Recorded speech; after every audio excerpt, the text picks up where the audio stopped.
واليوم يا ربي أعود من ظلمة خلف الحدود فالقلب منكسر وطرفي حائر وأنا الغريق فلا أرى إلا سواك لمنقذا لا منجى ولا منجى إلا أنت يا إلهي يا إلهي يا إلهي يا إلهي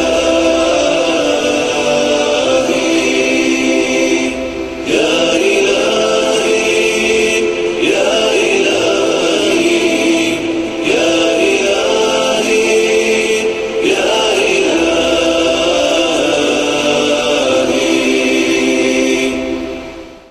Assalamu alaikum. Peace be with you, all of you. So I'm honored to speak today at this lecture series, which is named after my very good friend, Dr. Azizah Al-Alwani, whom I miss and hope to see very soon. So let me start by addressing an often repeated statement, namely that Islamic Sharia deals with all aspects of human life. You've heard Muslims say it, and you've heard non-Muslims repeat it. This statement is usually made to bolster two related claims. First, that this description is unique to Islamic Sharia. And second, that Islamic Sharia is bound to clash with the laws of a secular or non-Muslim country, because it deals with everything. It covers a lot of ground. And I would like to argue that both claims are false. The Islamic Sharia is no different in its pervasiveness in our lives and the lives of its followers than Christian or Jewish Sharia. And by the way, you might be surprised I'm calling it Christian Sharia or Jewish Sharia, but really Sharia means body of law. In Arabic we say Christian Sharia. There's nothing fancy there. For example, and you made my task much easier, thank you. Christian Sharia sets rules for commercial transactions. That's not the personal part of your life, that's the public square. For example, the prohibition of usury, right? And this, by the way, explains our legal aversion in this country to windfall profits. Where did that come from? If it didn't come from those ethical values that we derived from our religions. It also addresses, the Christian religion, various aspects of marital life in some detail, and these details vary among the sects. Jewish Sharia also addresses a broad range of issues of its followers. And as a matter of fact, because of that, it had needed to establish Bet Dins, for those of you who are familiar with them, in the U.S., which are religious courts that rule on matters that range from the personal also to the commercial, because they come under the umbrella of religious ethics and law. So what is different about Islamic Sharia is not its pervasiveness in the lives of Muslims. I've just argued that all three heavenly religions are just as pervasive. Whether you follow them or not, that's another matter. What's different is the view that Islamic Sharia is different. That's what's different about it. Perhaps even strange.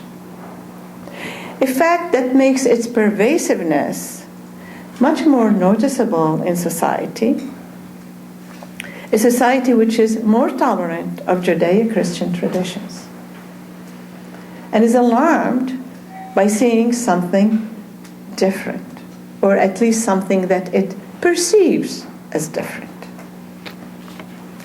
You know, we talk about hijab, covering your hair, but some Jewish women cover their hair too. That's not strange. That's not different. Why all this focus? I think that was part of my gripe. So this fact about feeling uncomfortable about a strange religion is rendered more glaring as a result of recent waves of Muslim immigrants from war-torn countries and areas of conflict.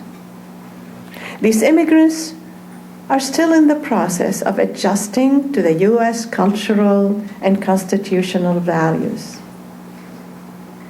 So maybe that's what we are feeling, not something that is religious. We'll talk about it a little bit more.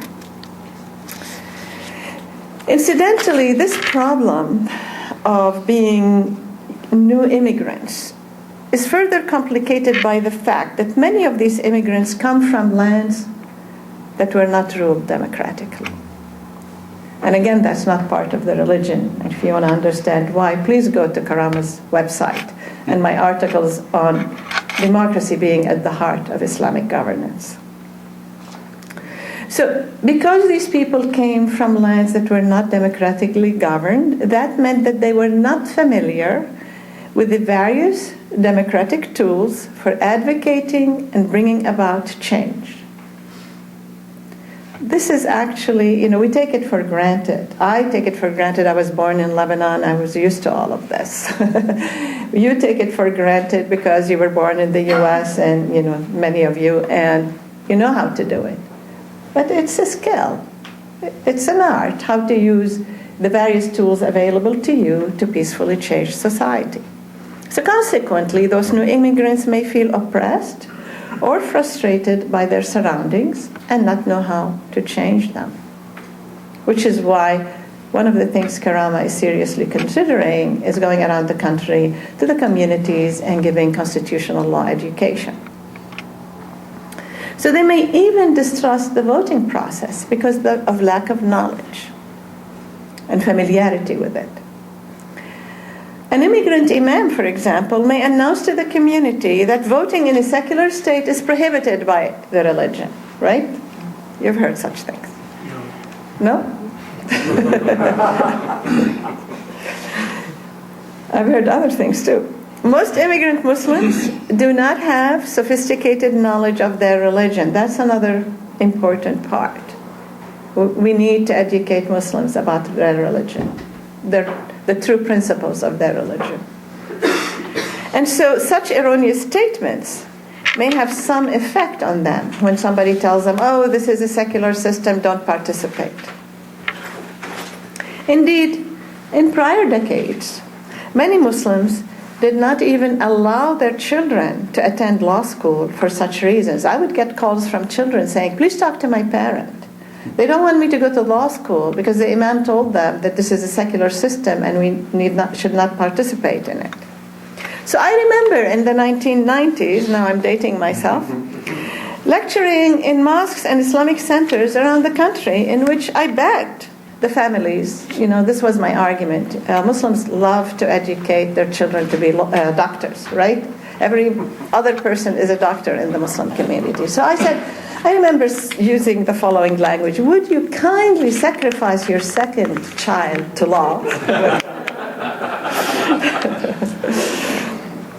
Now today, it's a different world. There are many Muslim lawyers and law students who are active participants in the profession, especially the civil rights movement. You hear their voices. They have made, put together organizations. Some have also run for office, worked on the Hill, clerked in U.S. courts. So that kind of worry is behind us. That kind of history is behind us. So the adjustment process and the mainstreaming of American Muslims is happening, is going on right now. In fact, we are in the middle of it all. And a couple of decades from now, Americans will find it strange that such questions about the compatibility of Islamic Sharia and American law even arose as an issue. This is especially true given Islam's clear similarity to Christianity and Judaism. to American religions, if I may call them that, they are also world religions, whose compatibility with American culture and values were not similarly questioned. I also have a feeling that as time proceeds and we become more comfortable with each other, and Muslims become more comfortable with the culture and the knowledge base in this country, that they will follow up on my research on Jefferson and the Founding Fathers. And my attempt to find out how much knowledge did the Founding Fathers have of Islamic law. We already know that they studied Islamic cultures. You can find that in the federal debates.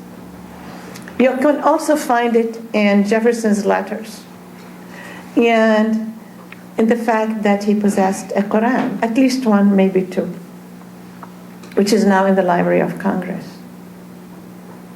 The fact that he uses language in his encyclopedia that there is no compulsion in religion, which is what the Quran says about freedom of religion. Is there an Islamic history to this country which has not been explored yet because of the fear of the other, and because the other who's now looking at it is either a new immigrant who is not rooted in this country, or newly liberated African Americans who came to this country through another route and another experience? I think that's a very important part of American future studies that need to go on, and I could talk more about it if you'd like to know during Q&A. There is, of course, another major reason for the questions that are being raised, namely that there has been a significant otherization and negative stereotyping of Muslims in our American culture. This has become especially true after the 9/11 disaster. Before then, I remember participating in a lot of interfaith meetings, press conferences, etc. Our relations were advancing very nicely together, and Muslim scholars and activists were welcome to the national table. There was not a problem, not much of a problem. After 9/11, a barrage of negative stereotyping blanketed the country, and average Americans began to view Muslims as terrorists. Now, of course, I'm talking generally. I am aware of those communities of non-Muslims who protected the Muslims in the community by, for example, creating a human chain around the mosque so that no one would attack it. These are stories that we will proudly tell to our children and grandchildren about the American people. Yet, we cannot ignore that there is a real barrage of information, false information, misinformation, which stereotypes Muslims as terrorists. This was quite a serious development that Muslims have lived with for the last decade. While more reasonable voices are emerging today, we need to focus on a very important phenomenon which is happening to our new generation, the generation of our children. Muslim children at this very moment are being bullied in their schools and called terrorists, a situation which has caused them serious emotional distress and damage.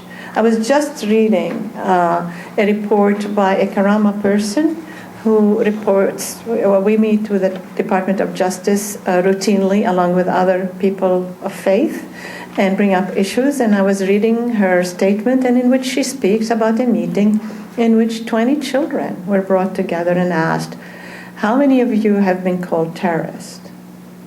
No, how many of you have been criticized? And they said, do you mean terrorists? And then the teacher said, yes, and every single one raised their hand. Every single one. What's worse than that? These children no longer complain to school officials because they do not believe that such complaints would make a difference. And sometimes they don't even tell their parents in order not to stress their parents. This is not America. This is not what we do in America. And this needs to change by shining the light on it. And therefore, loose words are not insignificant. Hate language has effect and consequences, and it's influencing and affecting and stressing our children. Complicating this already complicated picture is the fact that immigrant Muslims tend to be traditional and, may I say, patriarchal. How many Muslims do we have here? Never mind, I'm not going to question you. I already know. By the way, that's why I like Dr. Taha, because he always understood these issues. And he was very supportive of my work and other women. The more egalitarian approach of our society disturbs and confuses many of these patriarchal men. Some even live in denial. This is the case of the Moroccan immigrant in New Jersey. I don't know if you've heard that story. He severely abused his wife and ended up in court.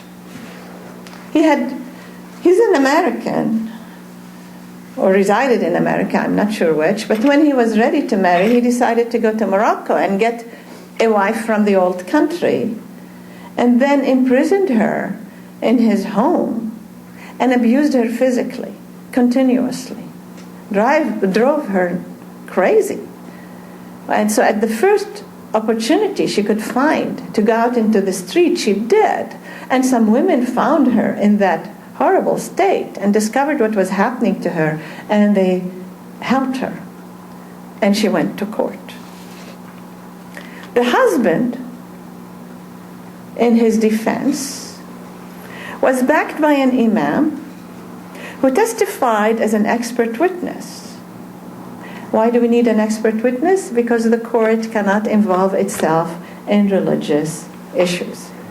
So the judge cannot decide to go to IIIT and look at the library and find out what does a certain concept mean. But he can, and neither can he ask the clerk to do that. But he can ask for an expert testimony. And so who testifies becomes very critical, and unfortunately that has been not properly regulated within the Muslim community. Sometimes when a judge hears that an imam is an expert witness, the judge immediately concludes that that must be a qualified person. He's an imam. No, an imam leads prayers. He knows the Quran by heart. He might not know the fiqh, the jurisprudence, and he might not know the subtle points that arise in the court case. So this imam testified erroneously that the husband's behavior with his wife was religiously sanctioned. So that the husband thought he was not doing anything wrong. That was okay. God allowed me to do it. And so the judge, bowing to culture and this argument, ruled in favor of the husband.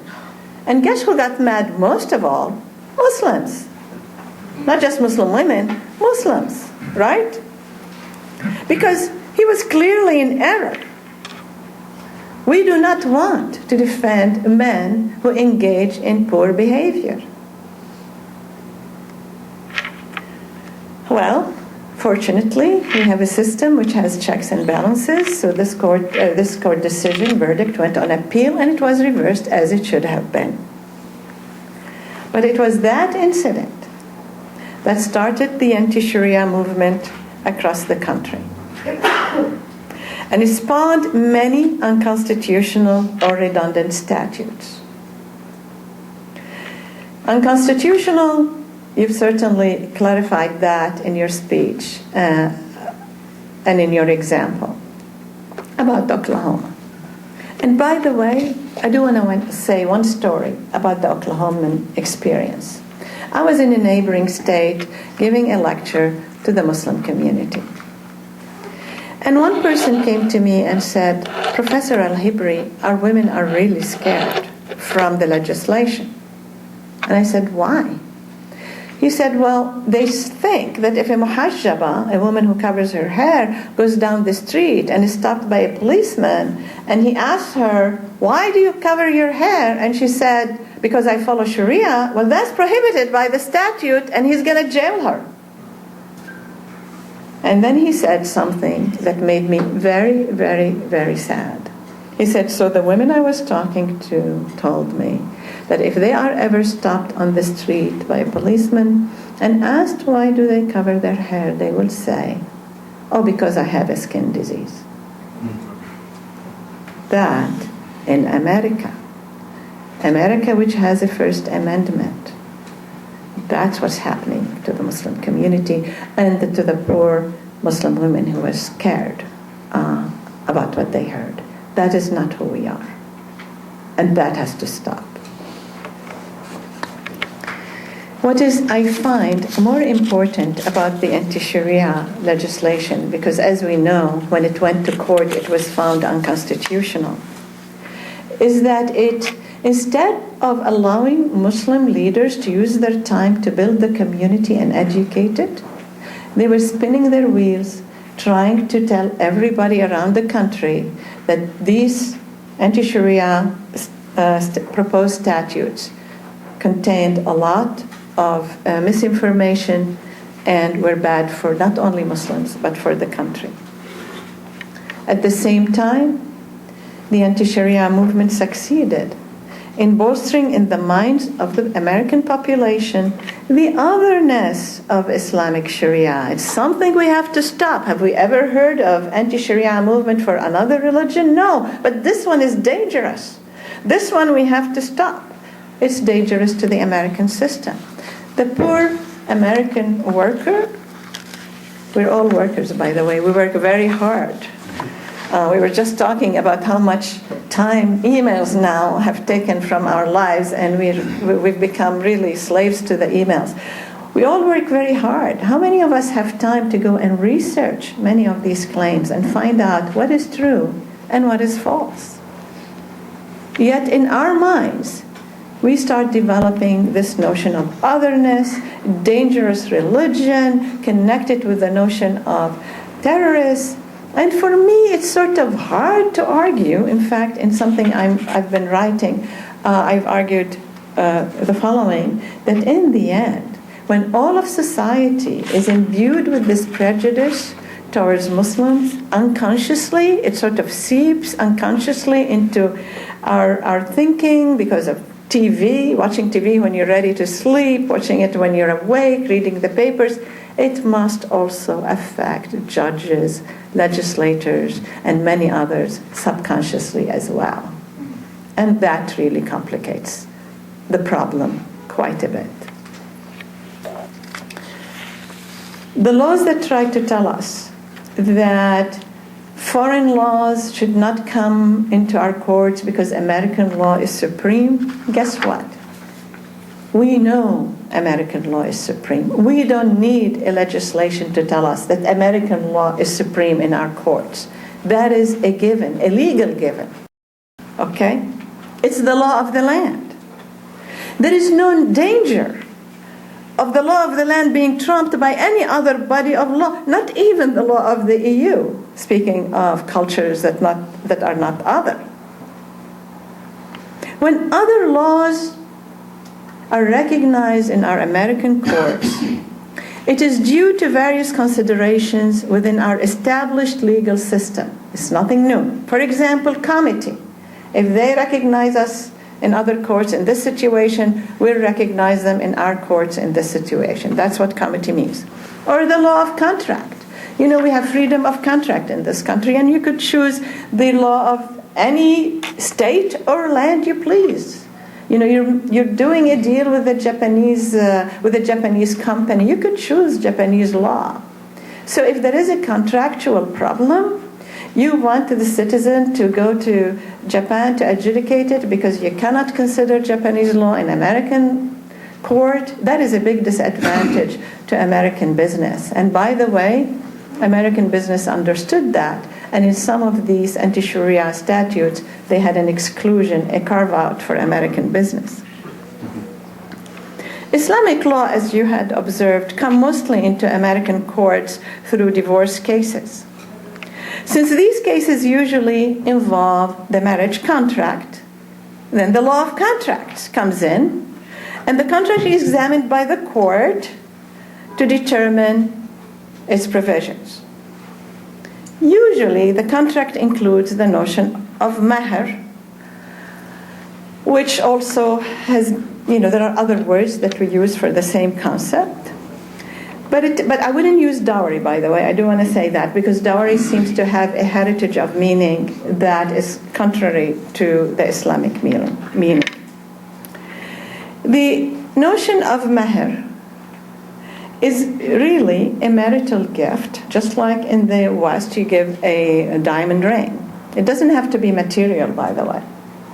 But it's a marital gift with which the judges are not familiar. They don't know that notion. Usually for financial reasons, if a young guy is getting married, he'll say, okay, I'll give you an advance now on the marital gift, but the real big stuff, I'll give it to you if I die or we divorce. I'm going to medical school and I'm going to be very rich, so the deferred stuff could be $1 million. If you want to do it all now, you'll get $10. So people have figured out culturally that kind of solution, which our judges don't know about. So to understand that notion, they turn to experts who unfortunately sometimes, again, don't give us the right testimony. Men in divorce cases tend to have more money than women. They therefore tend to get expert witnesses to the judge when women either can't or cannot choose as well as their husbands can. And men usually bring testimony of an expert testimony that is going to support them, so that the judge would say, okay, you don't have to pay the delayed $1 million or $50,000 or $5,000 mahr. Okay? Sometimes expert testimony has misled the court. I've been following all those cases. Sometimes the testimony was incomplete, changing the results, which led me to question, whether the expert knew which law actually applies to the situation, as opposed to the law he described to the judge. But the upshot of all this is that when past testimony, I know I am thinking of one in particular in Virginia, because I used to teach in Richmond. I'm still professor emerita, but I got a lot of phone calls while I was there. But there, in one of the jurisdictions there, somebody came to the judge and described the mahr to him in a closed testimony. Because it is a family case, they do not open the case unless both parties agree, and they don't want to open it, at least one party.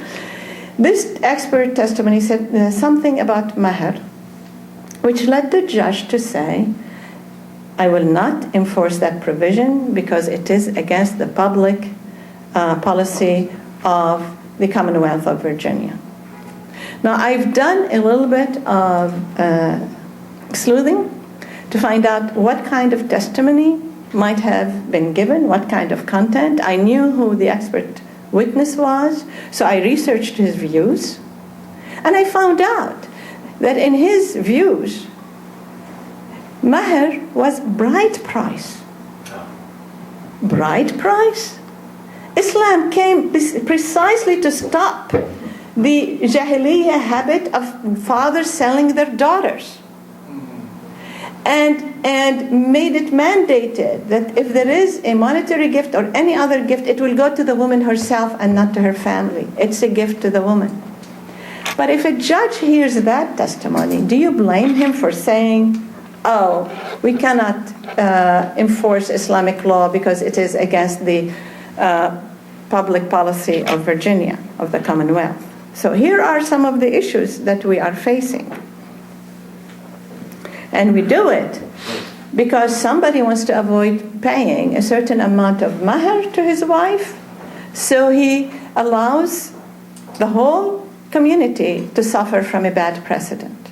And I've told them that at times. I remember sitting with some of them and talking to them about this. And I said, do you realize that this bad precedent is going to haunt your daughters?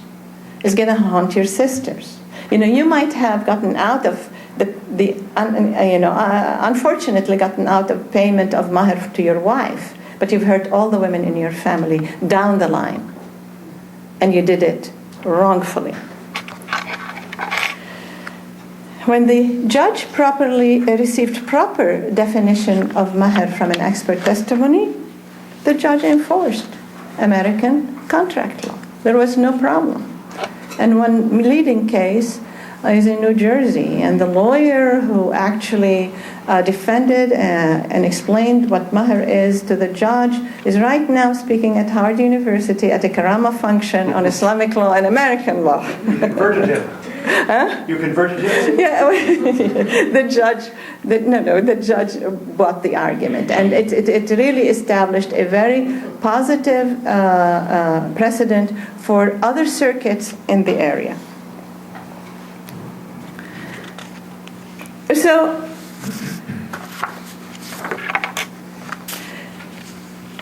what the example I gave you shows is not the otherness of Islamic Sharia, but rather the lack of knowledge of Islamic law among most American Muslims and the absence of scholarly Muslim institutions that can fairly arbitrate and resolve problems within the community or even provide reliable expert testimony to the courts. There is a real need for Muslims to have their own bed-deens.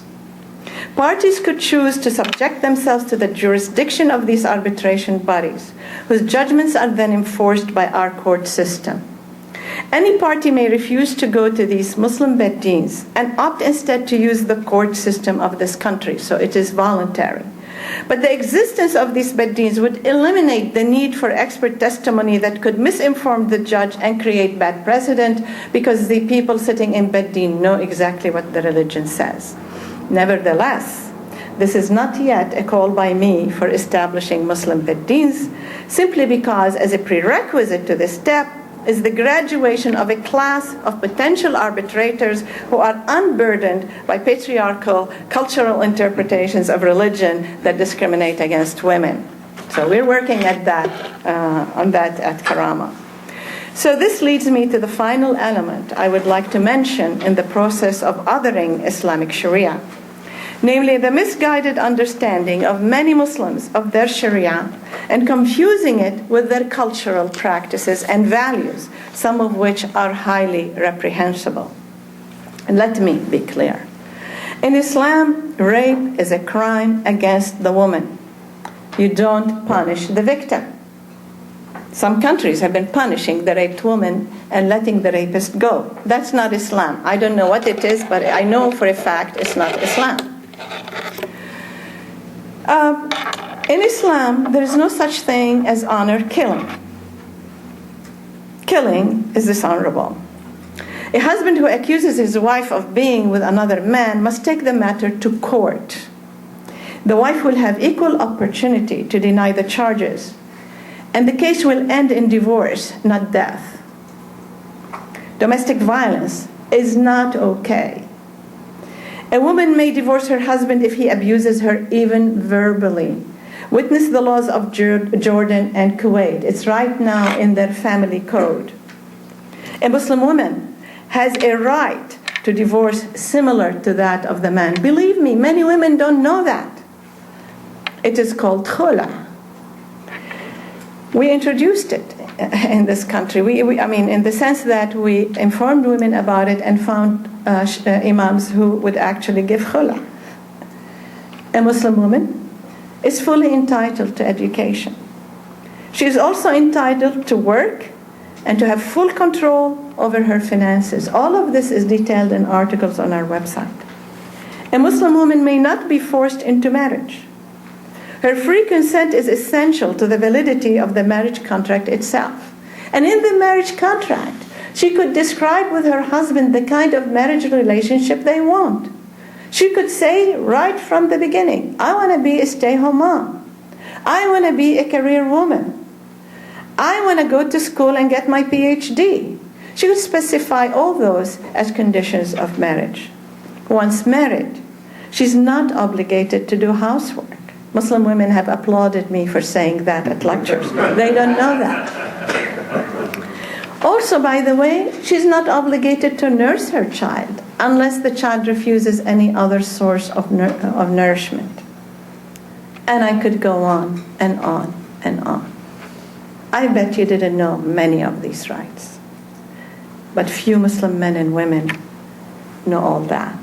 And part what Karamah does is to go around and tell them, yes, this is your religion. So this is why we American Muslims have a world-class opportunity now to lead Muslims worldwide. Because they don't know. Many of them don't know. Look what's happening in Afghanistan. They're being told women cannot go to school, and if they go to school, they get shot.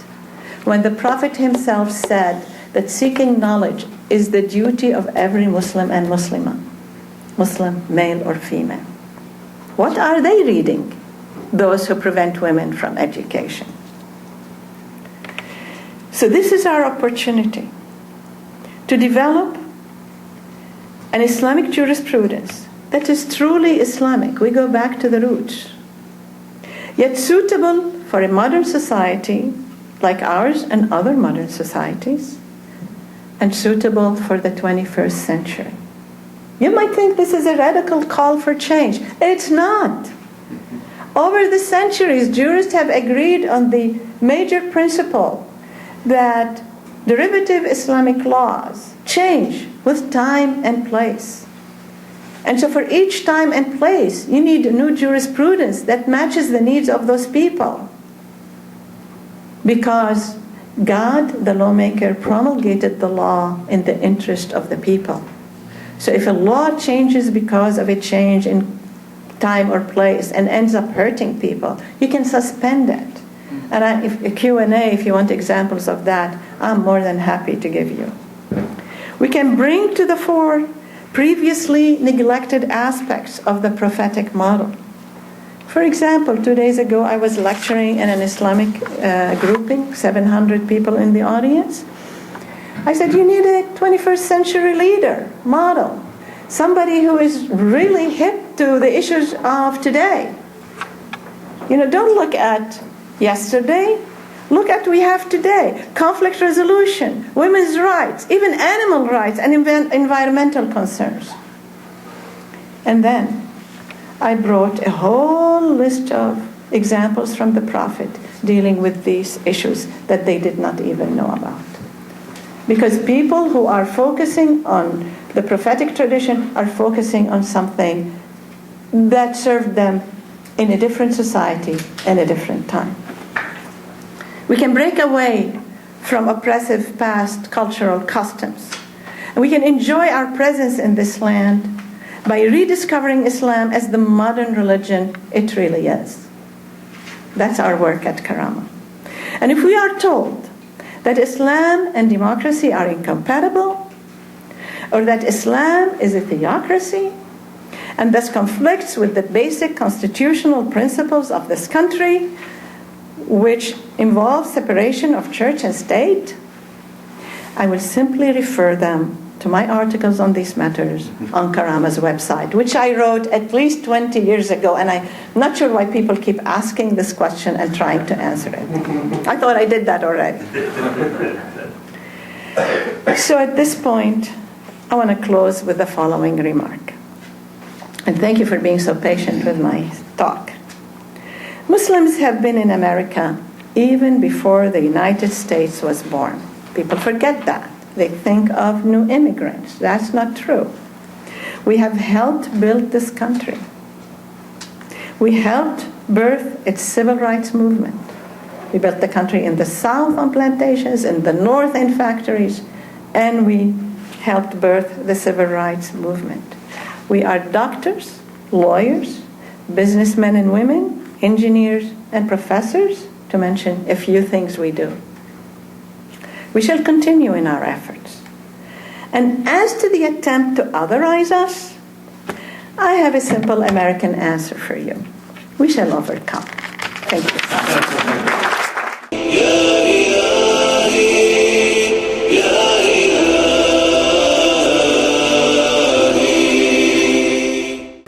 you said that you knew about the image of the Prophet Muhammad that is found at the Supreme Court of the United States. I've not been able to get there to see it. I'd like to know which building I go to and why it's there. Actually, I'll tell you that story. And maybe now that time has passed, I could write the story and put it on our website with the documentation without mentioning the names of the other parties, because I don't like to point the finger at anybody. I just want to say what we did. But at one point, very early on in the history of Karamah, we decided to familiarize the Muslim community with constitutional issues, especially freedom of religion. And what better thing to do than to ask them to come to the Supreme Court and listen to some comments by Justice Scalia, whom I had met at the Jewish Theological Seminary, and he was kind enough to say, okay, I'll give those comments. At that time, if you don't mind me telling the full story, the Muslims did not have a building like this one. And I told that to Justice Scalia, and he said, come to the Supreme Court. There's a room there, and we can do the event there. My brother, may God rest his soul in peace, heard that story and purchased this building so that Muslims would have a place to give lectures. So it's all tied together. So we went to the room, and there was an appellate court judge from Virginia who gave remarks, and then Justice Scalia gave remarks. And we told the people, there were like 50 Muslims from all over the country, go around, look at the Supreme Court room, familiarize yourself with this setup. So they did. Everything went very nice. I got some very nice notes from everybody, and I was very happy. And then I think it was late December or early January of that year, I get a call from the clerk of the court.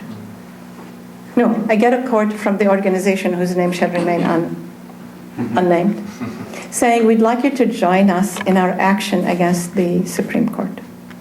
I said, what action? I'm a lawyer. That's my Supreme Court. Nobody is going to tell me you're going to take an action against it. So I said, what action? And they said, well, there is a statue of the Prophet Muhammad in the courtroom itself. And as you know, that is haram, prohibited. This is a good story. It brings up a lot of the people we need to hear about. And so we think, we have contacted the Supreme Court and told them that they need to sandblast it because it's haram, prohibited under Islamic law. And I said, first of all, are you sure? I've never thought that the Prophet's image would be in the Supreme Courtroom. That was a big shocker for me to start with. They said, yes, we've established that. That's not an issue. I said, okay. And so you want it sandblasted? They said, yes, and we've told the court we'll take action, demonstrate, I don't know what, down the street, if they don't sandblast it. I said, who are you talking to? They told me. I said, let me think about it. And I called that person, who is not a justice, somebody in the administration. And he was initially cool to my call, but then he found out I'm a professor, and then we had a nice conversation. And I said, what's going on? And he was very disturbed about the approach that this group has taken towards the Supreme Court. They didn't understand what the Supreme Court means to us, okay? So maybe they thought it's another Safeway and you can boycott it. I don't know.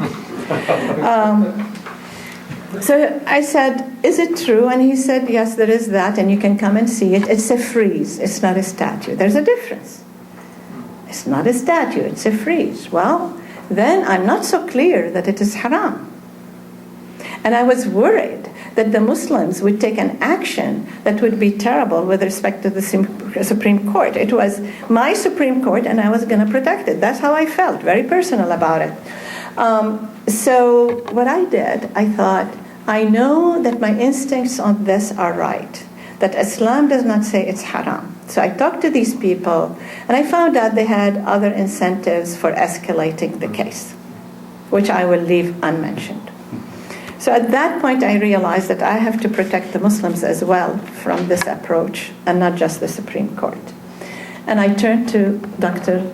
Taha, your father? And I said, Dr. Taha, this is not haram, is it? And he said, no. I said, I need a quick fatwa. Because these Muslims are being told, who don't know their religion, they're being told that the Supreme Court somehow is denigrating the Prophet by having him on the fridge. And they're hurt. So you need to give me a fatwa really quickly. And he said, this is a frieze, it's not a statue, da-da-da-da. He wrote a very quick fatwa of a few pages. I think I still have it. He faxed it to me. And then I asked him for a more longer fatwa, which probably is the one you got, which I published in the Journal of Law and Religion. And we gave it at that time, gave a copy to Justice Rehnquist so that he knows what Islamic law says about these issues. I also I thought Dr. Taha is a Sunni, I need a Shia. I turned to Sayyid Hussein Nasr, and he also gave me a fatwa. Armed with these two fatwas, it was my spring vacation, or else nothing would have worked. I called for meetings around the country and traveled. And I remember I was even in Chicago, talked to leaders of Muslim communities, and I said, here's a press release of ours which says it's okay. Because they have already issued a press release that was very insightful to problems. So many leaders, after they saw the fatwas and heard my remarks, signed the press release. So at one point, it was a stalemate. I had as many as they did. The Muslim community was totally split in half. They didn't know whom to believe. And one large organization signed both. And we had to act quickly because you have to imagine, I'm a single woman faced with a patriarchal society and patriarchal organizations, and I'm fighting. And who supported me? Your dad, Sayyid Hussein Nasr, and a wonderful guy in Chicago, Indo-Pakistani background, who's now passed away. And so I said, okay, what am I going to do? And in Richmond was the daughter of W.D. Muhammad. And we were both being interviewed for a book, so I was in touch with her, and I told her the story. Her husband was an imam. She told her father. He called me at midnight from Chicago. He said, I'm with you. I don't like this other stuff. I said, what can I do for you? I said, you need to sign my press release. He said, okay, I need to be near a fax machine. In 1 hour, I will be there. I'm traveling to a fax machine just to sign what you need. I waited. In an hour, I faxed it. I got the signature back. And the next day, the whole storm died.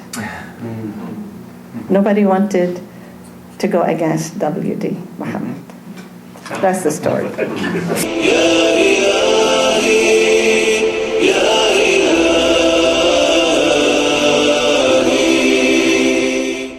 The law of religious communities and the law of the land is our topic for this evening.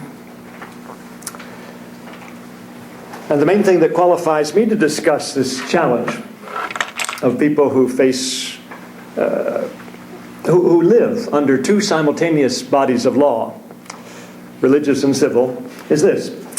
I reside inside the boundaries of Fairfax County, Virginia. But the Postal Service designates my address as Alexandria, Virginia, which is not part of Fairfax County, Virginia. Two descriptions by two authorities, but one man living in the self-same house. So far, no one has cited me for intentional misinformation. Scholars of law have labored long with overlapping jurisdictions and simultaneous belongings. Jesus of Nazareth was once asked, it was really a test. Some of his fellow Jews living in the Syrian province of the Roman Empire said, "Is it lawful for us to pay taxes to Caesar?" And he replied, "Show me the coin. Whose likeness is on the coin? They said to him, Caesar's. And he said, then give Caesar what is his, and give God what is his. And as Christians today ponder these issues of the public and the private realms, we continue to ask ourselves, what did Jesus mean?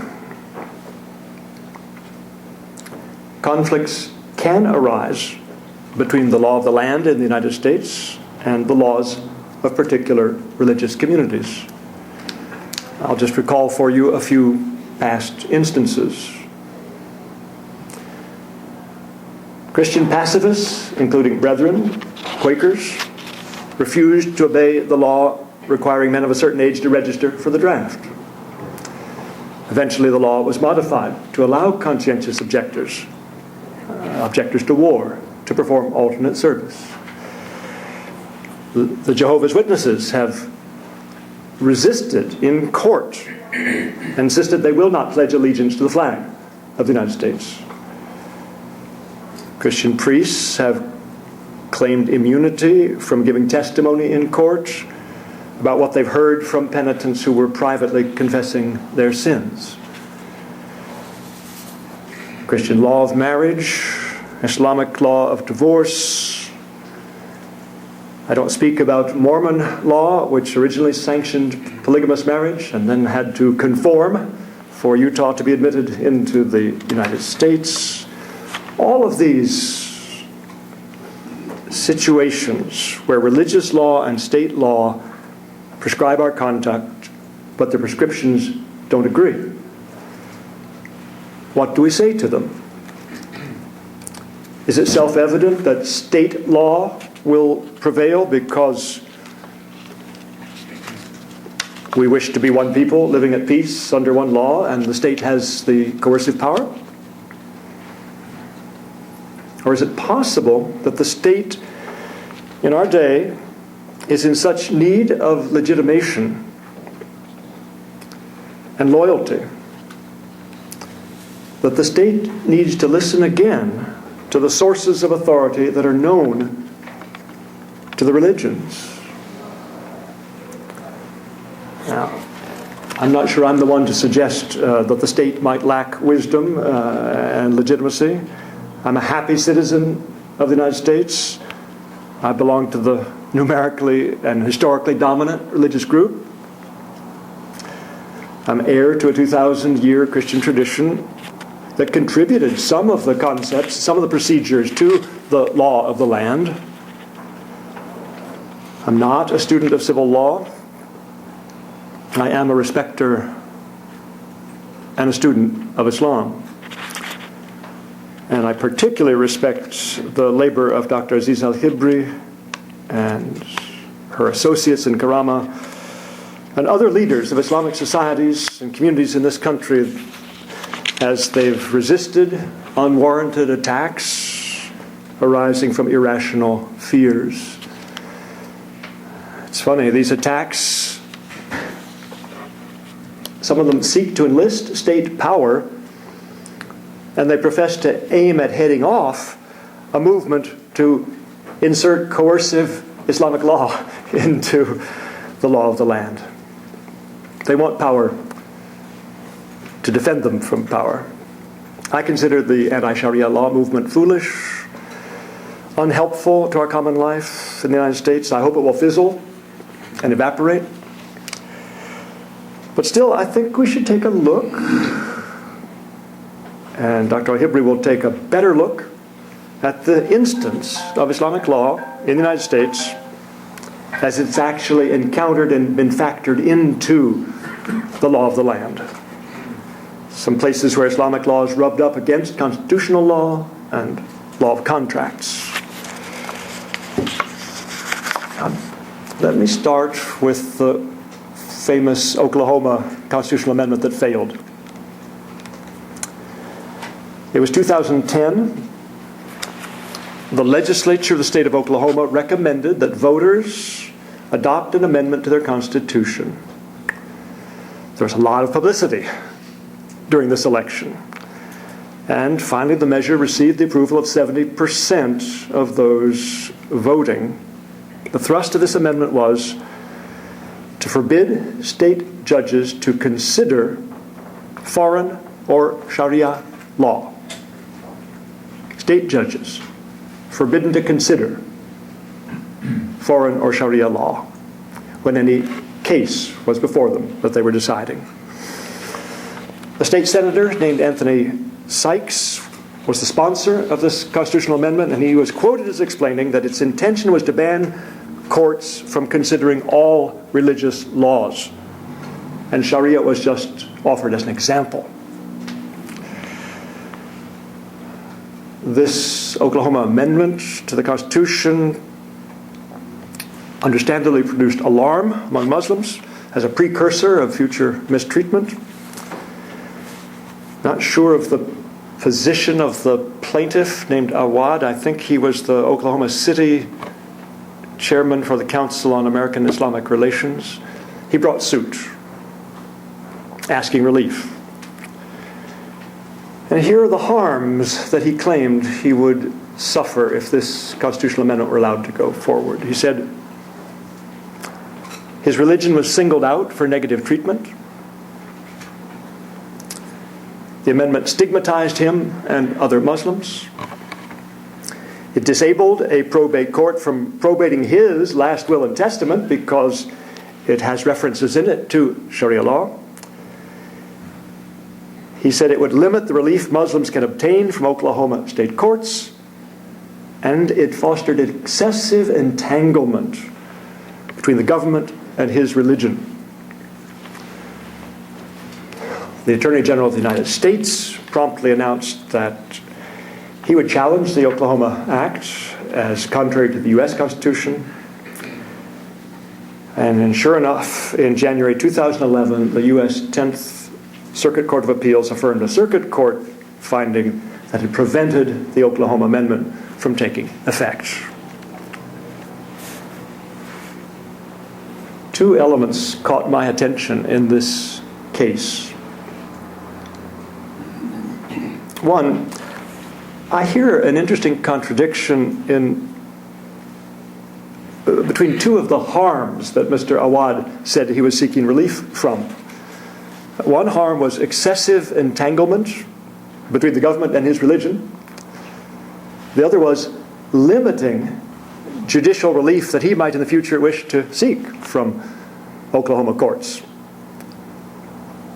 Maybe that's commonplace in lawsuits. Maybe you list a whole lot of harms and you hope that the judge will acknowledge at least one of them. But is it also possible that there was a very human ambivalence on the part of Mr. Awad, as in the broader Muslim community, on the one hand desiring to be left alone, and on the other desiring to have the government on our side when we need it?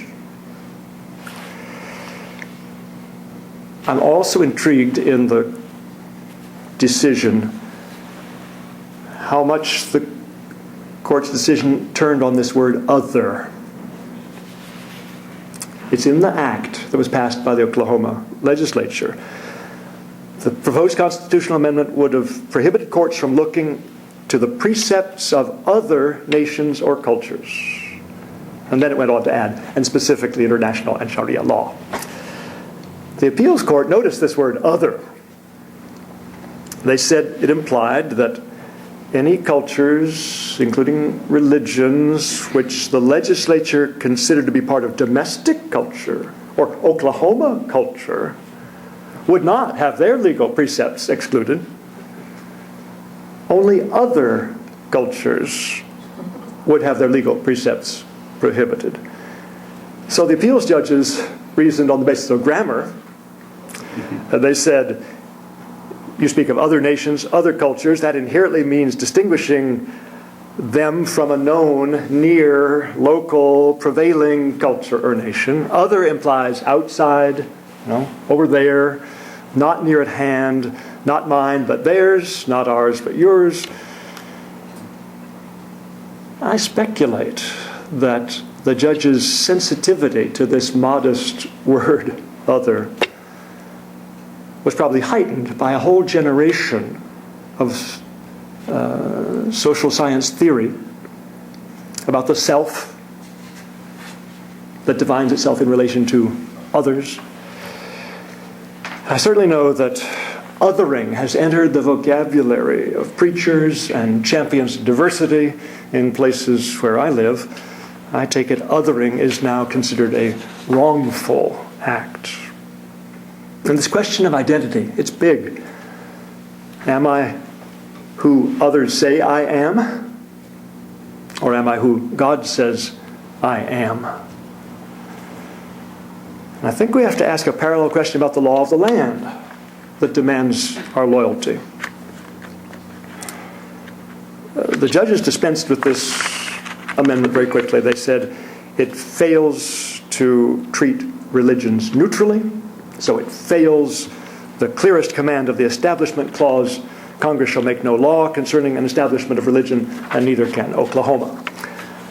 So they dispatched it very quickly. But I think we need to linger a little longer on what's really been the experience of Islamic law in our courts, and then come back to law of the land. As I said, the anti-Sharia campaigners were playing on irrational fears led by headlines, fed by headlines about revolutionary movements elsewhere, punishments by stoning elsewhere in the world. I've not heard of any institution created by immigrant Muslims in this country who dream of an autonomous Islamic state operating within the United States.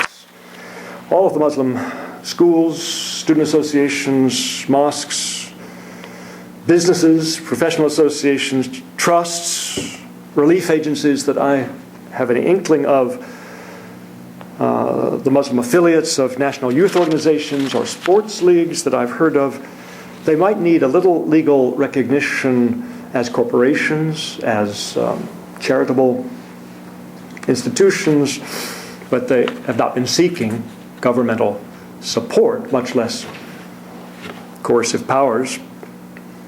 As far as I know, the big movement for charter schools does not, privately managed, publicly funded, does not include any that teach the precepts of a religion. So the question of funding for Islamic schools, I don't think arises. But the one area of life where Muslims have turned to the courts for enforcement and definition and resolution is the area of marriage law.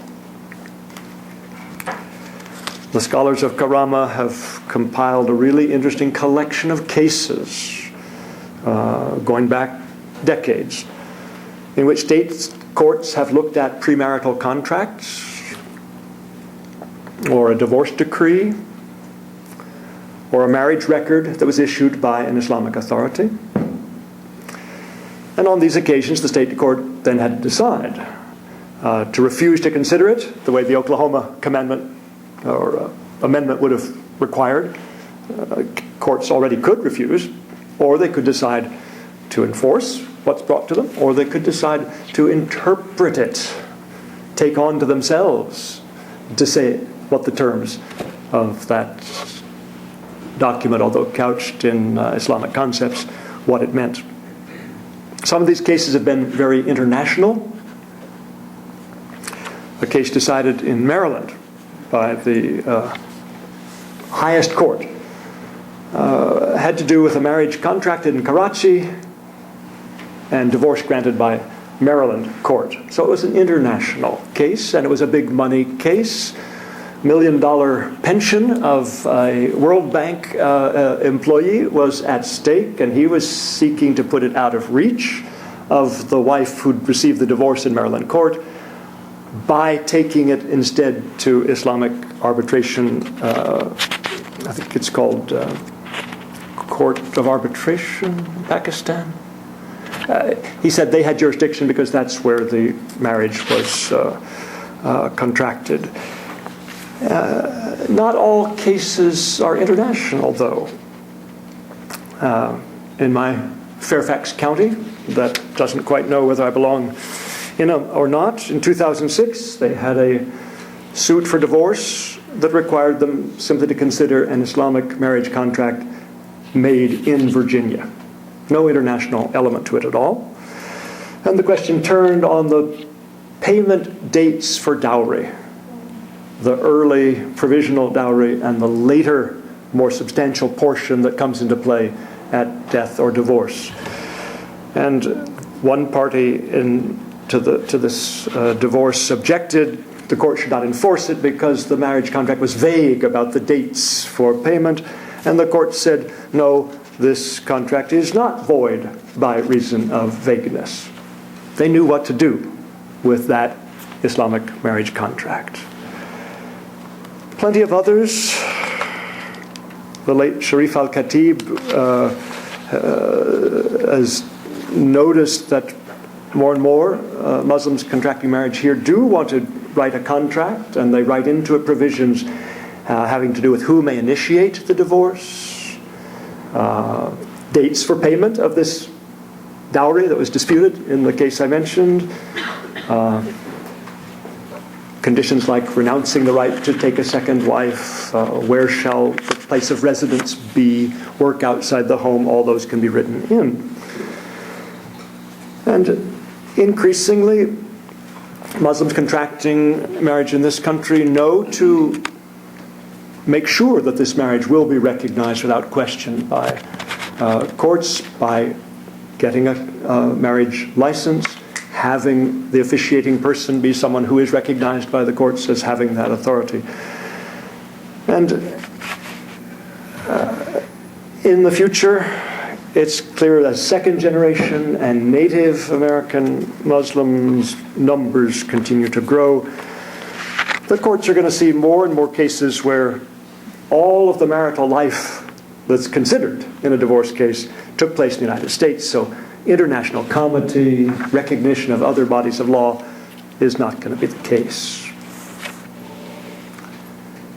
But I'm not just interested in this level of details, levels of post-divorce spousal support,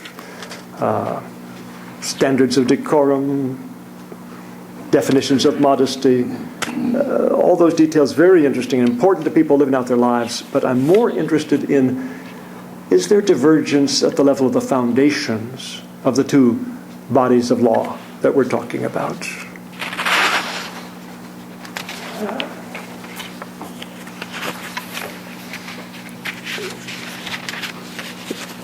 Law is related to ethics. Ethics underlies law. And matters that may or may not reach legislation, may or may not reach adjudication in courts, we want to get it right, and so in our individual communities we work on our ethics below the level of law. And Dr. Al-Hibri represents a body of people who've worked with great intercultural sensitivity to work on these jigsaw puzzles of intermeshing the law, and enforcement, and application. But behind all these questions of application, there is the question of the source of the law that we want to honor. Shafi'i may have been wise. Faruqi may have been creative. My sometime co-teacher, Dr. Muhammad Adam al-Sheikh, may be proficient at guiding people through the territory that he says is still left open to him by American civil courts. And the 10th Circuit Court may have had wise judges. But when the law makes a decision that denies some party what they thought was their due, won't they talk back and say, who says so? And even if they just mutter, who says so? Aren't they asking not just who says that's the law, but they're also asking where did this law come from? And that gets close to the question of Is the law true? It's a rather impertinent thing for me to ask. Is the law true? And yet, if we are the ones to be guided by law, I think we then do dare ask. If the law is to be our guide, we have to know that it's a guide we can trust. I'm going to Istanbul with Salih Sayilgan in June because I trust him. You want a guide you can trust. He knows the city. I've never been there. I'll go with him because I trust him. Is the law a guide that we can trust? And the state that enforces the law, it'll have legitimacy in the eyes of its citizens if they trust the origin of its law.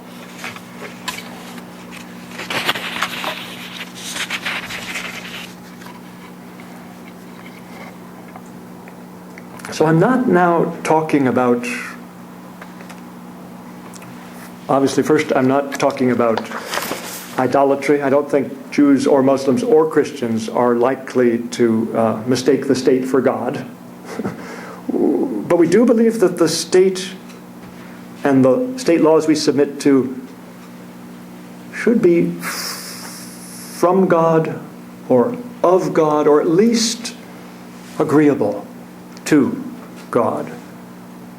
So I'm now talking not at the overt, explicit level of applications, but I'm talking down at the level of the foundations.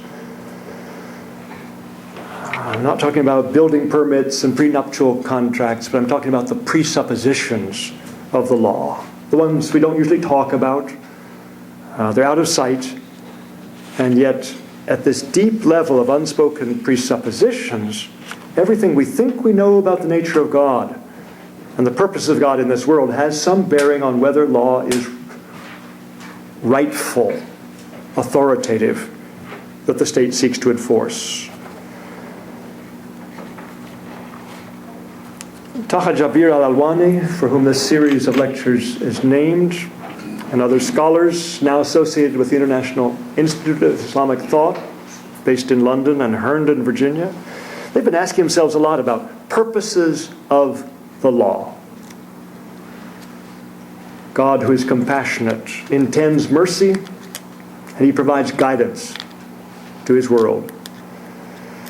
And so the laws that can be deduced from Quran and Sunnah are not whims.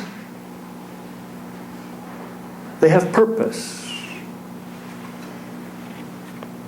Muhammad Hashim Kamali of the International Islamic University of Malaysia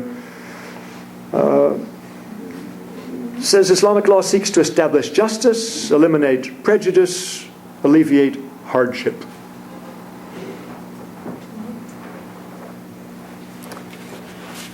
The benefits of God's law, he thinks, can be enumerated. Faith, life, family, intellect, property.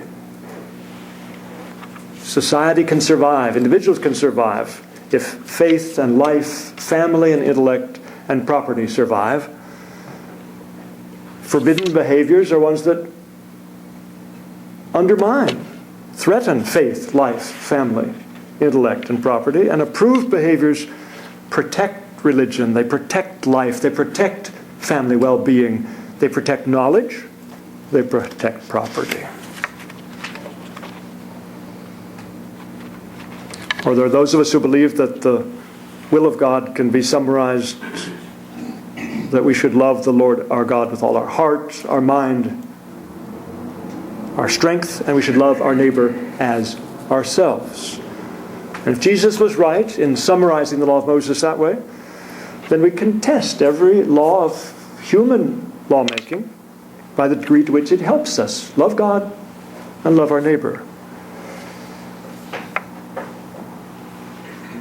I'm saying that the United States, as in other countries, it's not enough to boast of the rule of law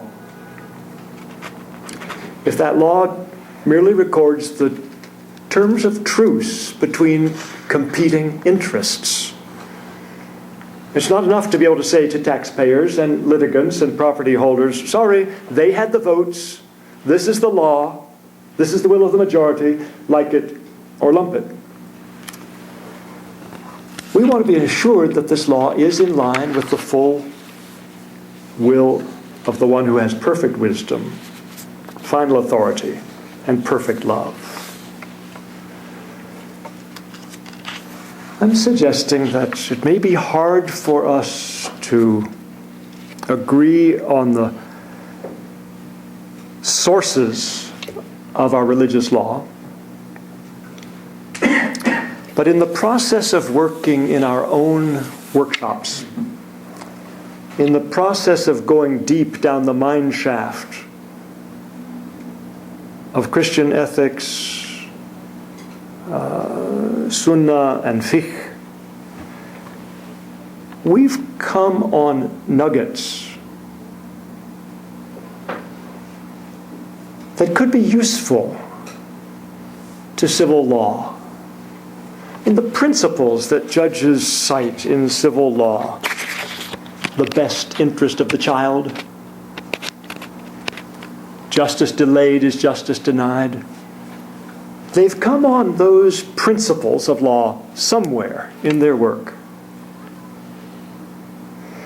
And I want to suggest that even if those judges and jurists in the civil realm might be horrified to be called legal theologians, I think they've been doing a kind of theological work to come up with the best interest of the child. Justice denied, delayed is justice denied. Those of us who honor the religious law have been laboring deep in the quarries and the mine shafts, and we have come up with our own pithy principles. If we have any out of our respective searching of the religious law, why don't we take them into the public square? I know that the Alabama State Supreme Court judge tried to put the Ten Commandments on a granite stele, and that was ruled not the way to do it by the United States Court. That was too clumsy. But nuggets, principles, aphorisms that come out of our religious traditions seem to me a language that civil law does depend on. They call them principles. And I don't see why old truth from our ancient traditions, expressed in new words, pithy words, gleaming words, why can't, on a place like 16th Street, theologians of religious law and theologians of the civil law trade nuggets with each other? I know the public square is a noisy place. A lot of people want to address the citizens and the decision makers in the public square as if we were an atomized population of nothing but rational seekers of self-interest. But Christian and Muslim theologians of law have something better to offer. Our speech will never simply be for the interests of me and mine. Our appeal will be for the honor of God, who has better purposes than we can imagine for the law of the land. Thank you.